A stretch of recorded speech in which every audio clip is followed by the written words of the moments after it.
r/AskReddit. What's your I finally met my online friend horror story? I met a guy online, we really got on, and he came over a few times, so we could hang out. I did find him attractive, and tried to hint that I was into him. Note, I can't flirt to save my life, but nothing ever happened. After a few dates he suddenly vanished offline. No social media, he wasn't answering texts or emails, nothing. I thought he'd ghosted me. After 6 months he reappears. I asked him where he'd been, and he said I don't want to talk about it. A few weeks after, there was a fad where people were googling their names and posting humorous stories they had found about similar people with their name. Mine was about a ship that had my initials, and I started to google friends' names just out of boredom/morbid curiosity. Googled his name and found a local news story from his area. One of those crime and courts things that he had been done for statutory rape of a minor, online grooming, and had his computer and phone seized as evidence. This is way back in the mid-90s. Bulletin board systems were all the rage. I made friends with this guy from NC. He was friends with a bunch of us from my dorm, mostly females, which should probably have been a red flag, but I was extremely naive at the time. A couple months in, he mentioned he was coming to our state for a wedding and asked if he could come by our college to meet everyone. It was agreed he'd sleep in my dorm room, since my roommate was almost never around. Now, there was no discussion or thought of sex, but I was pretty excited to meet this guy and see if he was as funny and charming as he was online. Well, day arrives, dude shows up. I should mention that I and all my college friends were 18 or 19. This guy was 24, or so he said. Guy looked like, and I'm not exaggerating, a cancer patient. Pale gaunt features, long greasy pale blonde hair, except where he was bald on top, and just generally looked like he was about to die, or he was dressed as a gal for Halloween. He insisted on hugging all of us. I was trying to remind myself that looks don't matter, and that he was a cool guy despite his very unsettling appearance. But then, when we all started hanging out, things just got worse. He was asking really invasive questions of all of us, making weird comments to whatever was said, just all around creepy and distressing. I was sitting on the floor with another friend and actively rocking back and forth from discomfort. I lied and said I had hurt my back, and that sleeping on the floor helped, because that night he kept insisting we could share my tiny twin college bed. Nope. Last time I ever met anyone from that site. I don't know if it's a horror story, but it's how I ended up where I live now.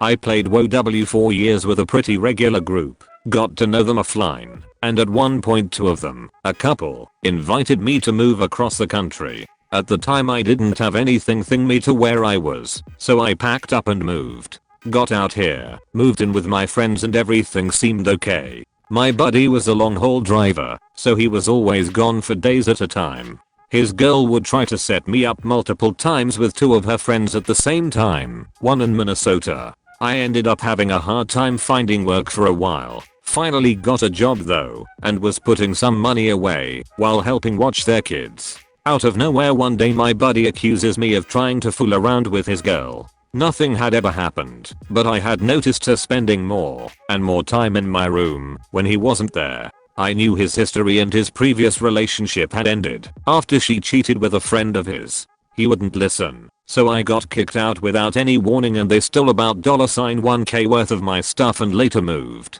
Ultimately it all worked out for me. Got a good job here, wife, kids, and cut them out completely. We were friends online for years. We'd meet up every so often, and when we started families we'd meet up and take the kids to the zoos or whatever. She wanted us to go on a cruise together with our husbands and kids. I made the comment towards the effect of we can't afford that, and she went nuts. We shouldn't have had kids. If we can't afford them, we shouldn't have more children. Our life sucks blah blah blah, because I didn't want to go on a goddamn cruise with her and her bratty ass kid. Sounds like a nightmare. Not a horror story, but definitely weird. At 13 years old, I went to a show where my male online friend was also supposed to go. Not a big show, and I was with my father. Don't worry, we were supposed to meet at one of the entrances, but he never showed up. When I asked him about it later, he said he must have been at the wrong entrance. Over time we stopped talking for no reason really. A few years later, one of our mutual online friend told me she learned that the guy in question was actually a girl. I don't care about the gender, the thing is that she wasn't the one on any of the pictures she sent to us and our other friends, and her name wasn't her real name. The worst part is that another of our friend even told us she got pregnant from him. I don't know if she asked her to fake a pregnancy or if it was her own idea, but that was really weird. Wonder what other things she lied to us about. I used to play WoW with my now ex. Our guild leader actually wound up moving to our state with his wife.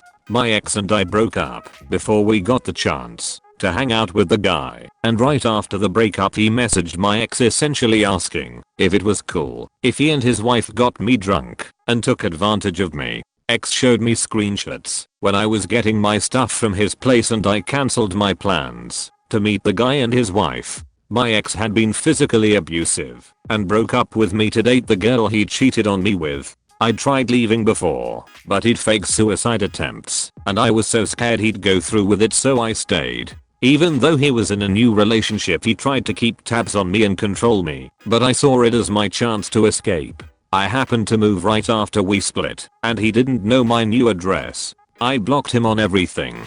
Somehow he kept getting information on me though. Turns out the guild leader was feeding him everything. I hadn't deleted the guy off Facebook cause I figured he was only a problem in person. When I confronted him over Messenger, bringing up the abuse, and the guy said he choked you because you guys were arguing, and he was afraid he wouldn't get the chance to speak. He still loves you. Side note, the choking was cause I was defending myself against accusations of cheating, which I hadn't done. It's not a horror story, it's a story about how I was put off meeting people from the internet. I was friends with a bunch of people I met through an online game. After about 2 years, I decided to meet two of them. The two I was meeting were a long distance couple, one from one country and the other from mine. They had met many times and had spent 2 weeks together prior to meeting with me. We met in the city, said hi and hugged, and did some touristy stuff, took their pictures etc etc. But throughout the whole time, they weren't really talking to me. At first, I put it down to anxiety as I was nervous too. But even after lunch, they were only talking to each other, and I felt left out. I even took a sneaky video of them talking to each other and sent it a friend, who agreed it was odd. When it was time for me to leave, I told them I had to go, but I had a nice time, and they continued to chat to each other. I said it again but no response, so I started to walk away until one of them said oh bye. I was really hurt. It was like they didn't want me to be with them. I had spent a lot of money getting down, especially since at the time I didn't have a job. When I got back, I stopped talking to them. The friend who I sent the video to sent a message to them asking why they were ignoring me, and they tried to turn it on me saying that I was the quiet one and that I was being rude to them, especially leaving without saying goodbye. I blocked them all on the game. A few months go by and one of them finds my social media and tries to reconnect. Starts off well and then goes back to blaming me. Haven't met anyone from the internet since. A couple of years ago this girl messaged me on Reddit saying she really connected with a comment I made about first seeing the ocean because she had just gone through a similar experience.